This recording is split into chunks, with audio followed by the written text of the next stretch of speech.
Ruda, through Barafindarization, Ruda is the Rwanda Revolutionary United Democratic Advancers for 200 good many causes. N'ishyaka nyarwanda riharanira ubumwe bw'abanyarwanda muri demokarasi yihuse ku mpamvu nziza nyinshi 200 uburyohe bw'abanyarwanda budatera diyabete haba kuri bose muri byose.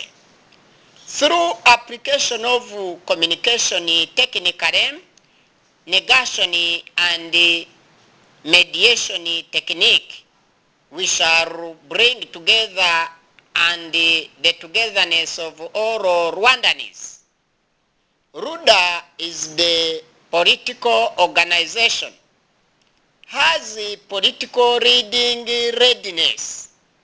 Ruda is association of citizens sharing the same thinking on the development of social welfare of all of the population and the development of the country. Is sharing the same views on the development of social welfare of all Rwandans and the development of the country too. Is sharing the same objective to get to power through democratic and peaceful way and style, so-called Barafinda style and Barafindarization by the large pipelines of the Barafindarists and Barafindarizers letting in to stamp in the total victory. Is sharing the same thinking and view of being able to put all the above in action plan or in the total action. Ruda was founded by Barafinda Sekikubo Fred and is the president, the best qualitative the president of the world, but basing here in Rwanda in high advanced world politics. Ruda in full is Rwanda Revolutionary United Democratic Advancers, as I have mentioned it above. Ruda ni ishyaka nyarwanda riharanira ubumwe bw'abanyarwanda muri demokarasi yihuse ku mpamvu nziza nyinshi 200 uburyohe bw'abanyarwanda budatera diyabete haba uburyohe buturuka mu bisheke, mu mineke, mu binyomoro, mu bifenesi no mu nanasi muri gakondo z'Imana yihereye abanyarwanda, abanya East Africa, abanya Afrika.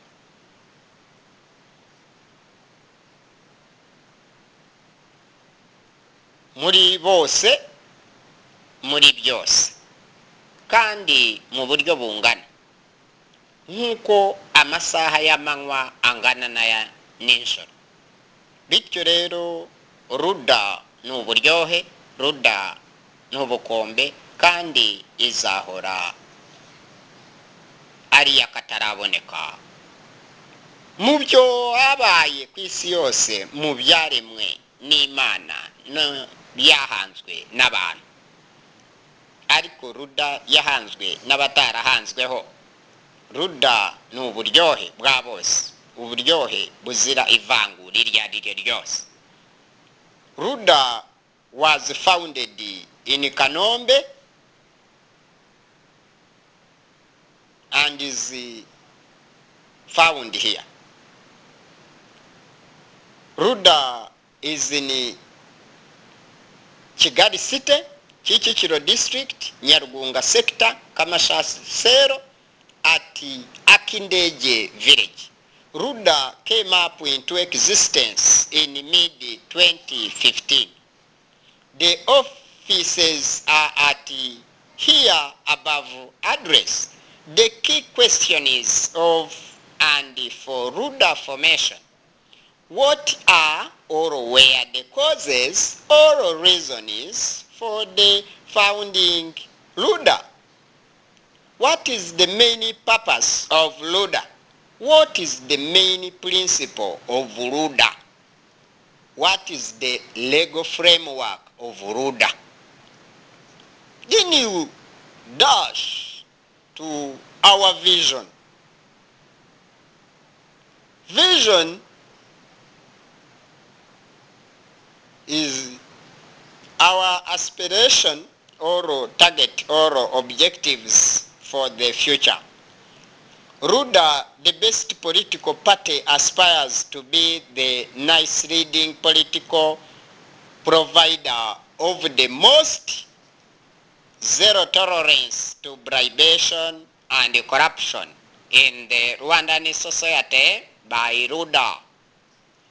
Good governance, satisfying the public's interests, innovative in business creation and doings, producing solution and the resolution is focusing on giving all persons the best opportunities priority. Our vision is to ensure that the interests of our country, Rwanda, and providing the best possible care to all our Rwandans without nepotism and bribations are at the heart of everything we do. To become and act as the center of political umbilical cord, providing the best and highest degree of the excellence in giving qualitative and quantitative services and productive products or production in democratic systems and governance in rapid development of Rwanda and Rwandans at all national levels. Center of political umbilical cord of peace, love, security, liberty in job creation, unity, and whatever have you. Highest degree of excellence in providing better leadership to all basing on no land taxation among others, giving qualitative and quantitative services equally to all citizens democratically. Rapid development to every Rwandan men and women and boys plus girls. Here I mean youth in general. Advancing strong country, spreading the quickest democracy ever and ever to all citizens. Our mission. Our mission here is to mean assignment or job or duty or task or work. You can use one of them.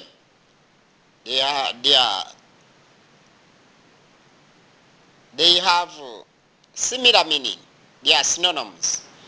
To provide the public education to fight poverty in heads of people and in their pockets, so that the poverty in their pockets, if that of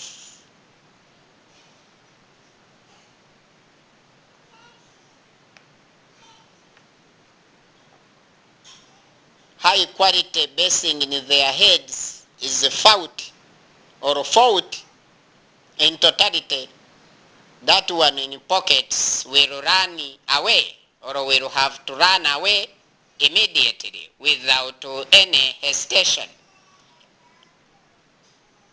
Therefore,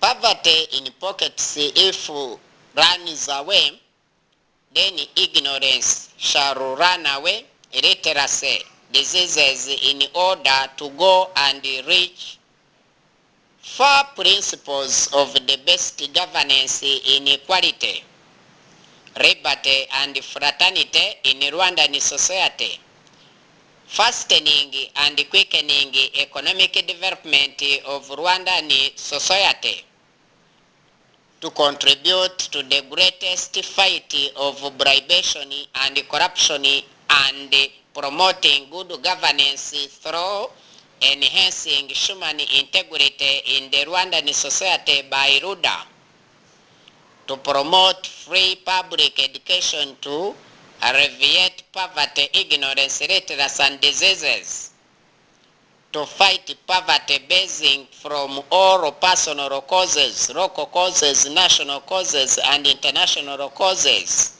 of poverty in Rwanda, to bring equality, liberty and fraternity to all Rwandans where must benefit them and boosting economically, is to strengthen our RUDA party positively, to be the leading in creation values for all our citizens in our mother country Rwanda, to provide a good working system to our stockholders to quicken the deliverance of general services to our Rwandan citizens and others, to encourage business and customer care services, to provide motivations to the highest goal achievers, to provide awards to professional staff and citizens, performers in business doings and servicing, to service creation for citizens, to register and empower plus no monitoring many political parties, media sectorial department, providing citizen advocacy in guidelines, citizen participation in all life governing systems, and to promote information communication technology, ICT. Our values, we the leaders, what we stand for. Our values represent an important commitment that the decisions we make will be in the best interest of the people we serve and the people we employ. Our values be reached and ever after some time shall be refreshed and relaunched during total achievements. Our values are: 1. Proud to care. 2. Make it happen. 3. We value respect. 4. Together we achieve. Customer focus, member focus, membership focus, integrity in both Rwanda and Rwandans in general, quality and speed or velocity, quantity to maximize the markets, excellence in all people and things, or commodity creation, strategy and objectives. How will we, the RUDA, deliver value to Rwandan population? In order to deliver our vision, we work with all the RUDAs, communities, staff and partner organizations to identify RUDA strategic goals due to 200 good many causes. These goals provide the focus for our work over the coming years and are supported by 200 good many strategic priority causes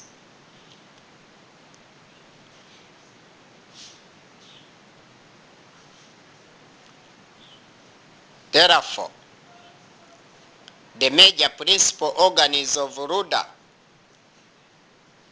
Here we have the majors. 1.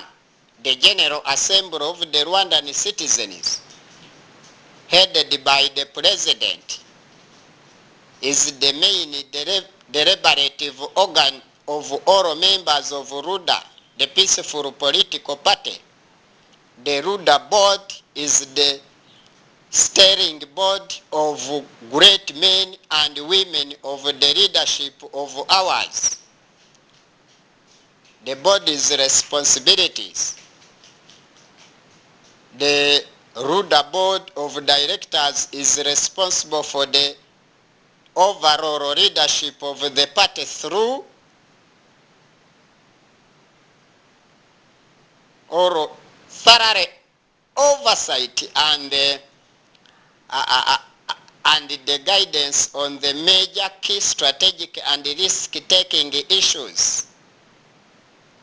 Therefore, it plays computer and pivotal role in setting up the system of corporate governance within the RUDA to ensure safeguarding of certain policies, suiting and fitting procedures, and aligning the incentives of the RUDA managers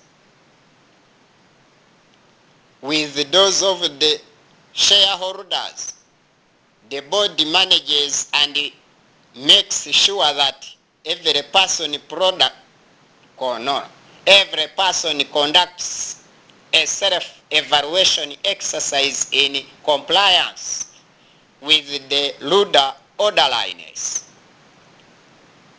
The corporate RUDA governance report shall always base on corporate RUDA drafted governance report every 4 years term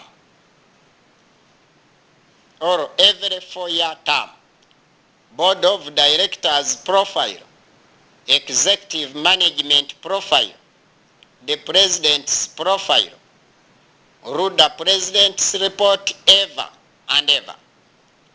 RUDA's pillars to good governance. 1. Poverty eradication in heads and in Rwandan pockets. 2. Ignorance eradication. 3. Improving access to education of all Rwandans. 4. Illiteracy eradication, hither and yon in the whole population. Promoting community health and welfare. 6. Disease eradication, the visible and invisible ones. The invisible ones and internal diseases, and visible ones or external diseases. Therefore, RUDA is the most world peaceful political party being led by the world intellectuals, but basing here in Rwanda. RUDA statutory information basing here in Rwanda is giving full information and the real image of its operation. Let us all together be together, work together, live together, love one another together. We shall develop our Rwanda. I, the president of RUDA, Barafinda Sekikubo Fred. RUDA is the best human political party in humanity since time immemorial. This RUDA, so-called Rwanda Revolutionary United Democratic Advancers in full, ni ishyaka nyarwanda riharanira ubumwe bw'abanyarwanda muri demokarasi yihuse. Tukomerera ku muco wo gusoma no kwandika ikaramu mu gitabo.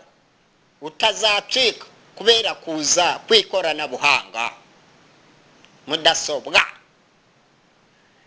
na murandasi. Kubera iza ry'ikoranabuhanga muri iki kinyejana cya 21, abantu bashobora kuzavaho bakibagirwa umuco wo kwandika bandikisha intoki mu ikayi cyangwa ku rupapuro. Kubw'iyo mpamvu twabaruda tusigasira umuco wo gusoma no kwandika dushingiye mu gitabo no kwikaramu, noneho bikajya bivaho byinjira muri mudasobwa. Kubw'iyo mpamvu tugomba byose kubijyanirana hamwe. Iyo niyo bita comprehensive plan, umugambi urashe kandi urasa ku ntego, kandi rwose imvugo y'umunyarwanda ikaba ariyo ngiro. Twe abaruda turaje twaravutse turivukira, cyane cyane nka perezida wa ruda nge naravutse ndivukira hari ku itariki 21 z'ukwa mbere 1971. Ubu ishaka ruda ryavutse ku itariki 14 z'ukwa karindwi 2015 hari nimugoroba. Ruda ni ishaka rya politike nyarwanda rizatsinda ku bwiganze. Mube mubyiteze, mubikunda mutabikunda, mubishaka mutabishaka. Iraje ryatinze mu ikorosi, ariko ikorosi ubu ryararihetuye, rirahitegeye, aho buri kimwe cyose perezida wa ruda kiruzi, wagira ngo ahagaze ikiramuruzi, aho byose abiruzi.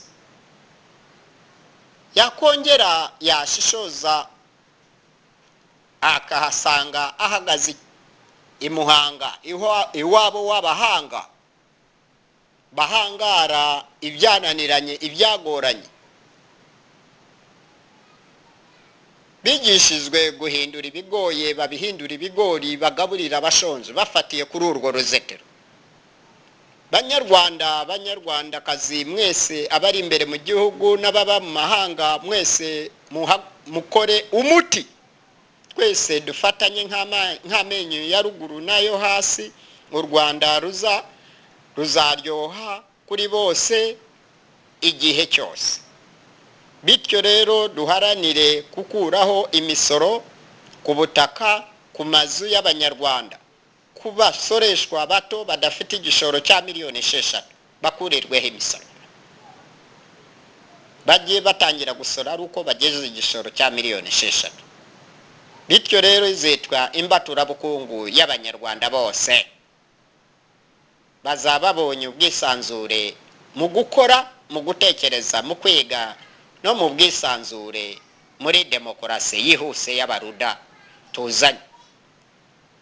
Tuzakuraho n'imisoro ku bana bavutse bandikwaga mu gitabo babanze gutanga amafaranga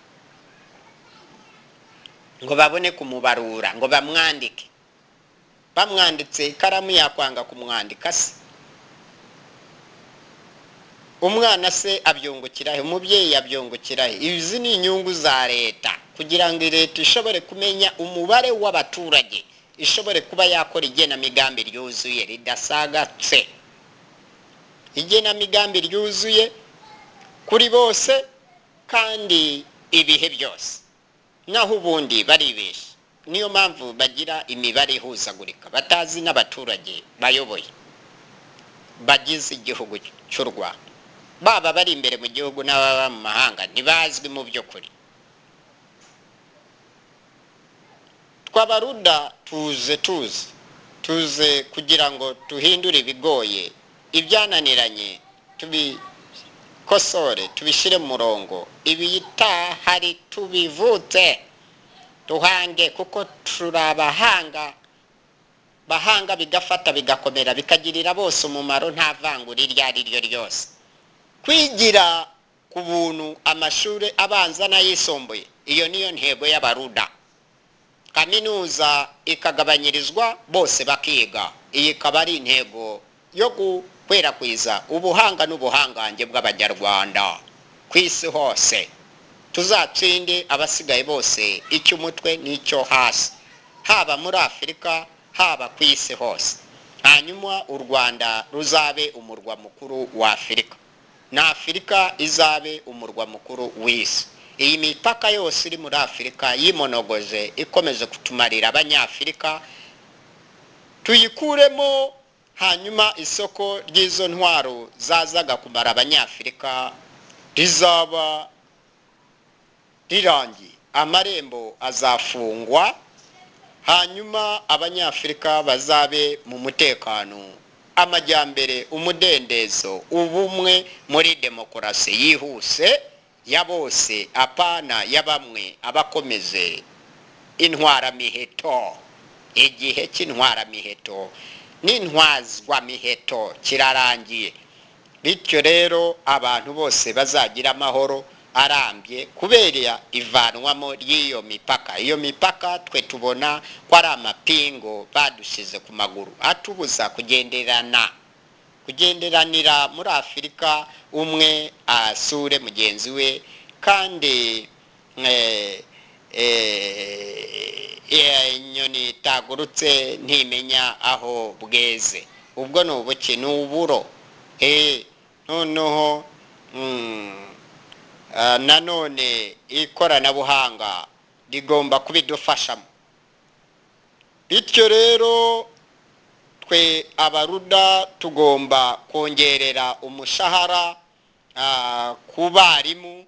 Iyo niyo ntego, kuko mwarimu niwe wigisha umuganga, mwarimu niwe wigisha umuntu uwo ari we wese akamugira uwo ari we wese, akakwigisha ukaba umunyamakuru, akakwigisha ukaba umucuruzi kabuhariwe, ukaba umwinjiniyeri, ukaba umukozi w'isuku runaka mu buryo bwa kijyambere, nko guteka ibijya mu nda, ibyo kurya, ubwo ni umuti wo mu nda, akawukorana isuku kubera mwarimu wabimutojeje. Rero izi ntore barimu zigomba kututoreza abana bacu nk'uko zadutojeje kuva kare kose, natwe tuvamo intore z'Imana zikora umuti uzira ubwandu n'ubuhumane.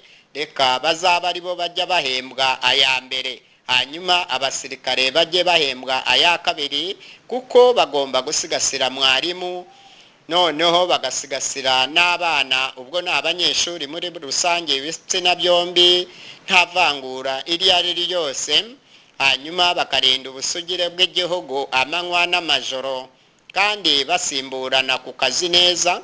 Umwe akora kuva saa moya ageze saa sita yitahira, ajya mu yindi mirimo kongerera se ubumenyi mu mashuri n'indi mirimo ibafitiye inyungu, bitegurira pansiyo zabo hazaza n'abana babo n'abagore babo, kuko nibagera mu zabukuru iyi leta ntabwo ariyo izabagenera uko bazabaho. Bazaba bageze mu zabukuru nabo bifuza uko babaho mu bwigenge busesuye, mu burenganzira bwa muntu buzira imipaka n'ikumira n'ihezwa muri byose.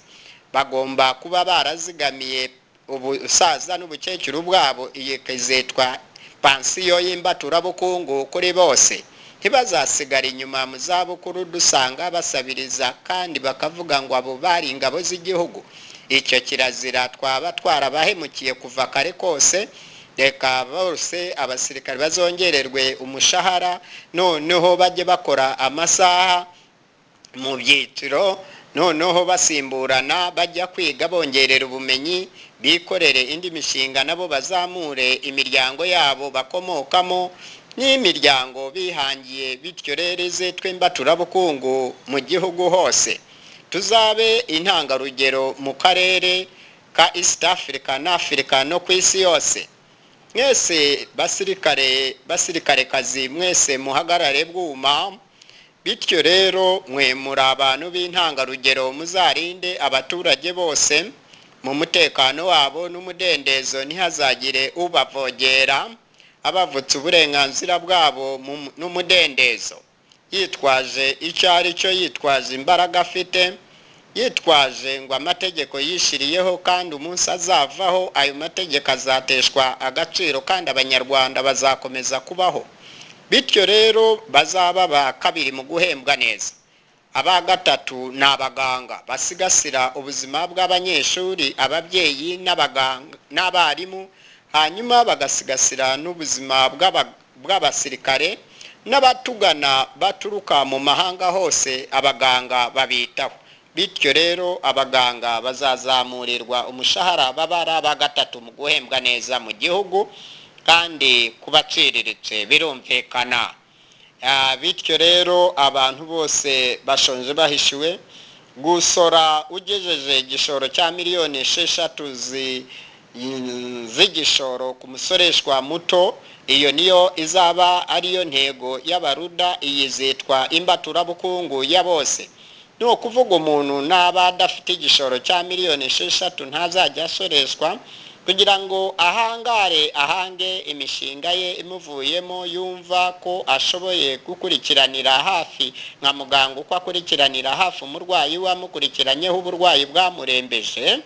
Bityo rero nawe ajya ashobora gukurikira umushinga we, awutegure neza, awukurikirane, umushinga we utera imbere, nawe agira ubunararibonye mu bwonko, mu mikorere no mu migenzereze y'iyo mishinga, atanga serivisi yihuse nk'umurabyo. Hanyuma abantu bamwishimire, bajye bamugurira cyane, bizinesi zabo zikure zigeze ku gishoro cya miliyoni 6.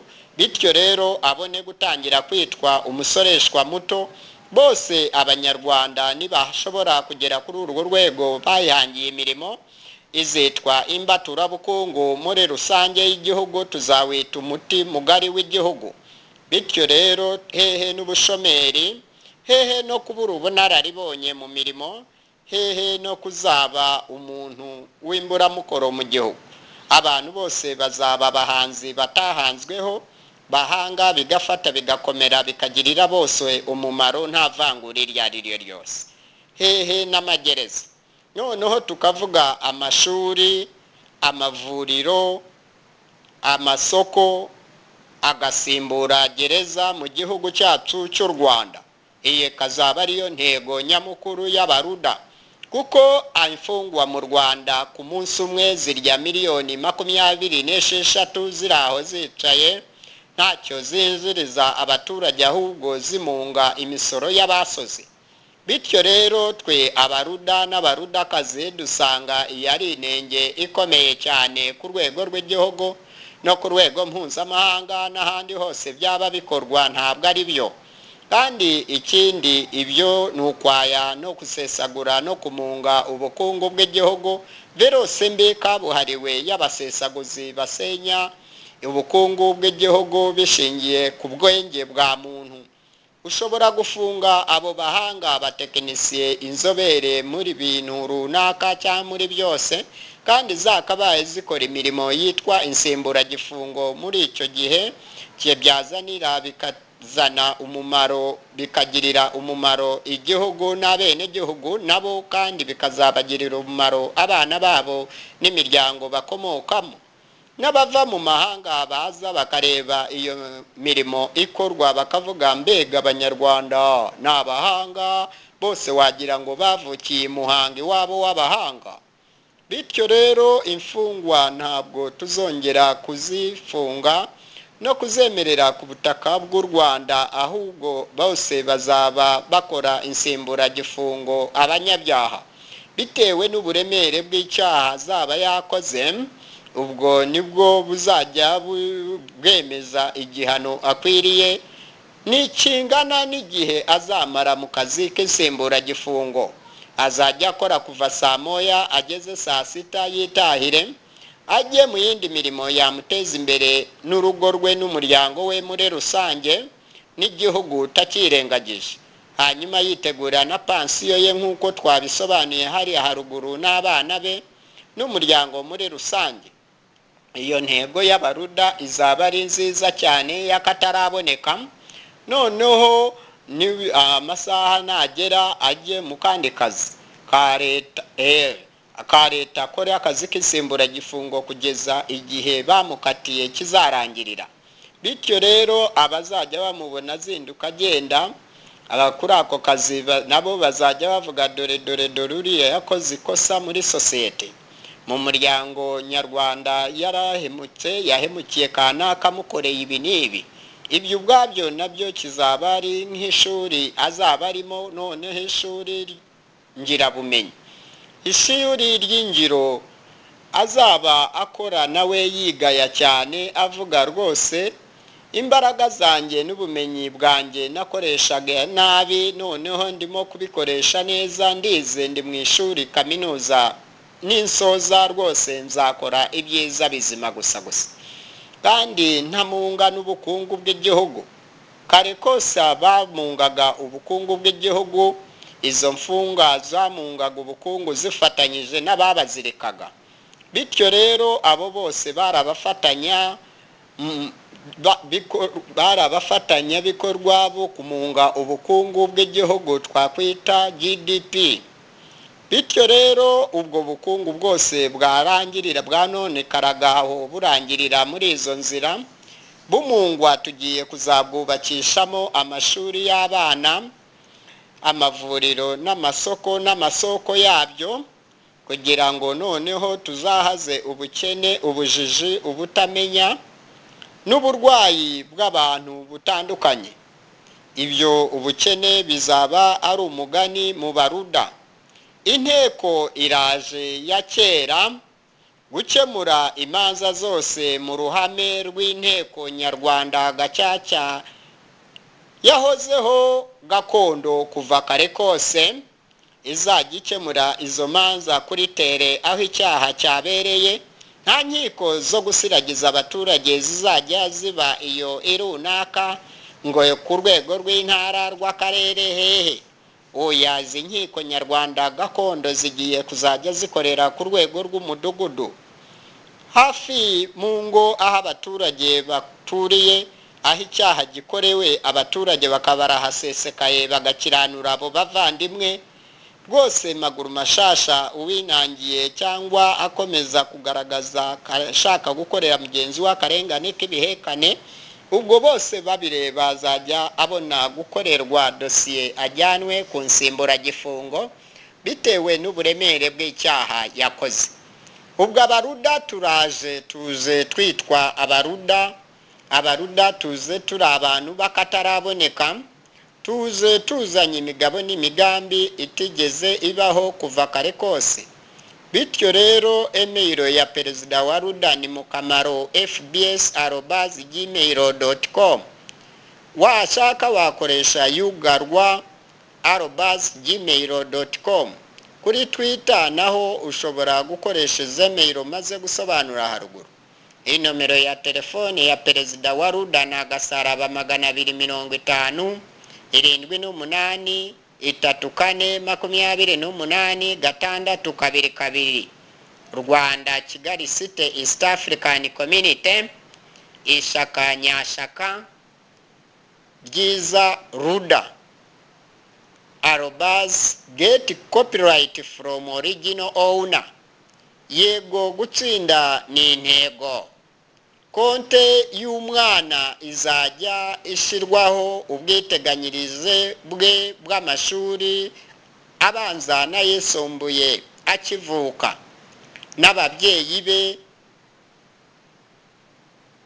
na leta n'abaterankunga bombi ab'imbere mu gihugu no ku rwego mpuzamahanga hanyuma dushireho minisiteri igenga amakonte y'abana mu Rwanda bityo rero uwo minisitiri azaba ashinzwe kugenzura konte z'abana mu Rwanda biteganyirije kugira ngo amashuri abanza n'ayisumbuye nibigirwa ku buntu kaminuza nibagabanyirizwa bose bazashobore kwiga kandi ayo mafaranga azabafashe mu guhanga imirimo mu cyagihe bari mu kiruhuko cyangwa basohotse mu mashuri barangize kwiga hehe n'ubushomeri buri muntu azaba yemerewe kwihangira imirimo bwa buhanga bavukanye n'impano zabo n'ubuhanga bize mu bigo by'amashuri hirya no hino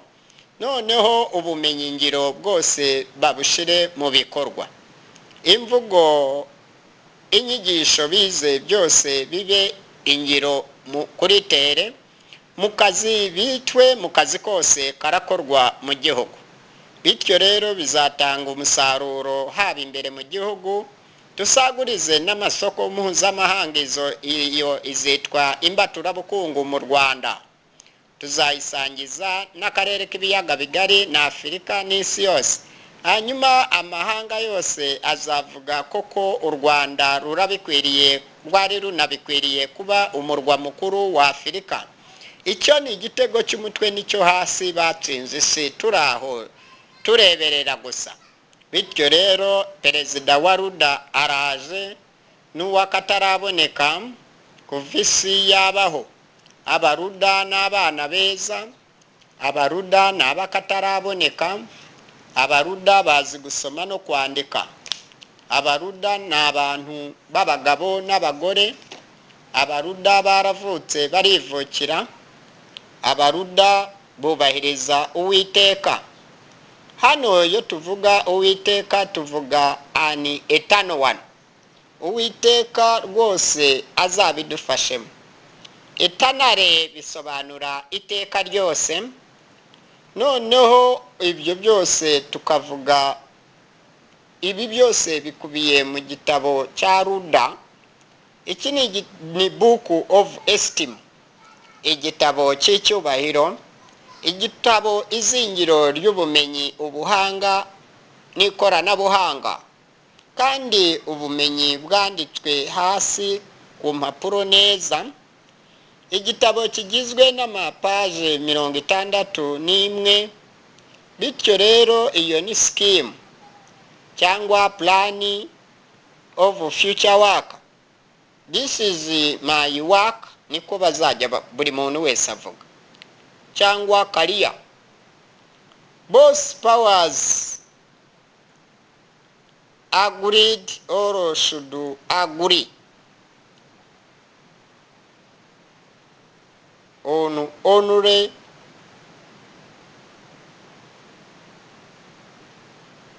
upon right of sovereignty of our mother country. Bityo rero iyi izaba yitwa New African Methodological Discovery of Teaching by the Ruders, brought up by FBS Squared.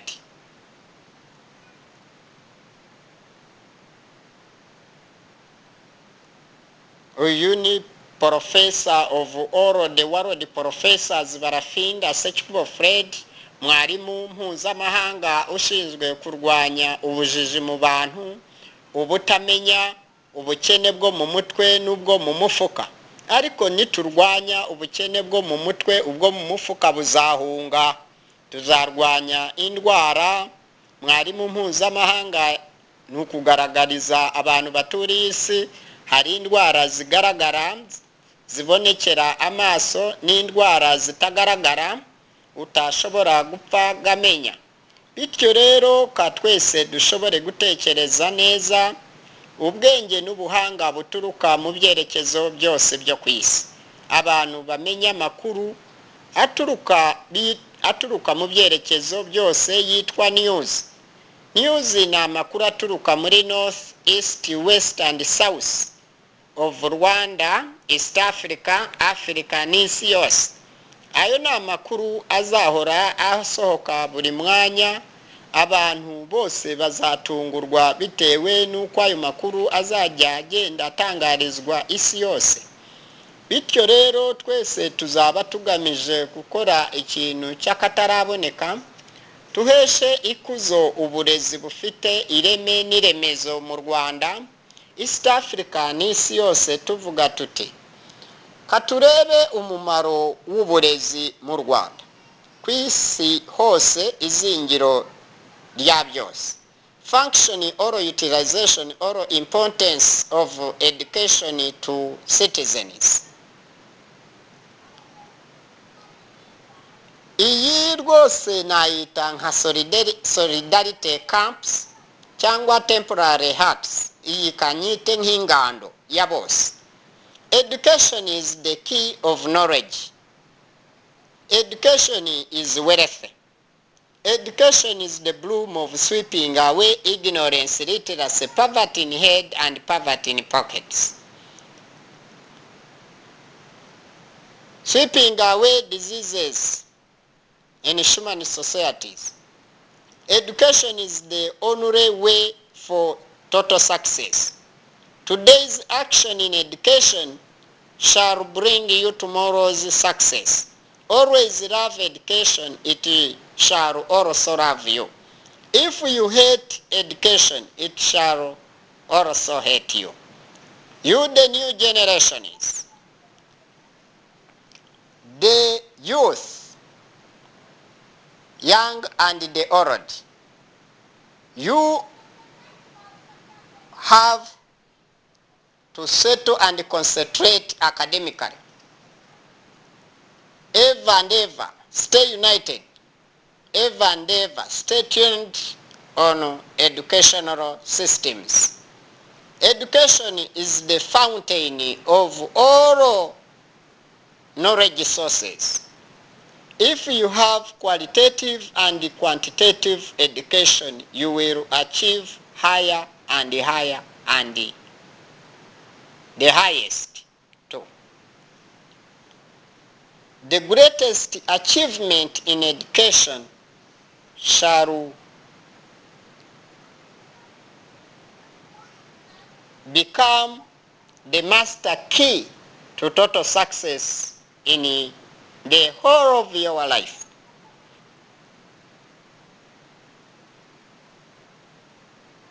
Since education is the key of knowledge, you will have gotten that key, so-called the master key, from educational systems and educational world networks. Therefore, this shall boost your brains. I can call it the brain booster. This one shall help you ever and ever in all campus directions. Thank you very much indeed. This is your international professor of all the world professors, Barafinda Sekikubo Fred, the senior politician, the politician with the total seniority, the best world politician among others. I think so. This is the Mwalimu saying so long and farewell. God may bless you in all, may keep you safe and soundly. Ever stay united, God shall find you in United USA too, United States of Africa too.